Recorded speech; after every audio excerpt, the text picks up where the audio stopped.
Pemirsa, saat ini saya berada di kilometer 148 Tol Purbalenyi. Tepatnya di sebelah saya Anda bisa melihat kendaraan dari arah Purbalenyi menuju Jakarta.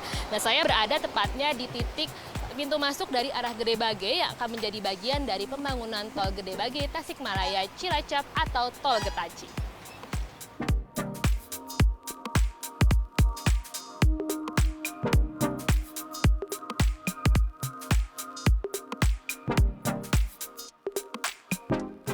Ya pemirsa, pihak Jasa Marga melalui anak usahanya Jasa Marga Gede Bage Cilacap atau JGC mengungkapkan saat ini proses Tol Getaci sudah memasuki tahap inventarisasi lahan sejak Juni 2022. Jika proses ini berjalan sesuai target, maka diharapkan proses konstruksi Tol Getaci akan bisa dimulai pada triwulan 2 2023 ini. Namun 17 Januari kemarin, Dirjen Bina Marga Kementerian PUPR mengungkapkan bahwa saat ini tengah dilakukan proses tender ulang untuk Tol Getaci sendiri karena investor yang menggarap Tol Getaci ini mundur. Ia juga menjelaskan proses tender ulang ini dilakukan karena saat ini status kontraknya default akibat investor telat mendapatkan pembiayaan dari perbankan.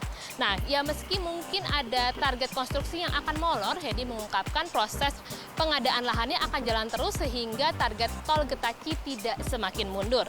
Jalan Tol Gede Bage Tasikmalaya Cilacap atau Getaci ini merupakan salah satu proyek strategis nasional yang akan menghubungkan Provinsi Jawa Barat dengan Provinsi Jawa Tengah di bagian selatan. Nilai investasi Tol Getaci mencapai 56 triliun dengan masa konsesi selama 40 tahun. Total panjang Tol Getaci mencapai 206,65 km yang menjadikan Tol Getaci sebagai tol terpanjang di Indonesia. Total panjang Tol Getaci mencapai 206,65 km yang menjadikan tol ini sebagai tol terpanjang di Indonesia yang akan melintasi dua provinsi sekaligus, yakni Provinsi Jawa Barat sepanjang 169,09 km dan Provinsi Jawa Tengah sepanjang 37,56 km. Jalan tol ini sendiri terbagi dari 4 seksi. Seksi pertama itu dimulai di sini di Gede Bage hingga Garut Utara sepanjang 45,20 km. Seksi 2 akan melintasi Garut Utara hingga Tasikmalaya sepanjang 50,32 km. Seksi 3 akan melintasi Tasikmalaya hingga Patimuhan sepanjang 76,78 km. Dan seksi terakhir yakni seksi Patimuhan hingga Cilacap mencapai panjang 34,35 km.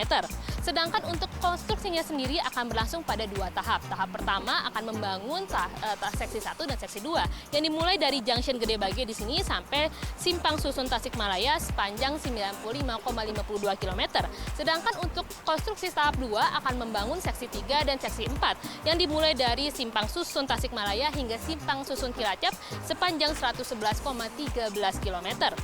Dengan adanya Tol Getaci, pemirsa diharapkan semakin meningkatkan konektivitas, kegiatan ekonomi, dan alur distribusi barang dan jasa, serta pengembangan industri dan pariwisata di bagian selatan Provinsi Jawa Barat dan Jawa Tengah.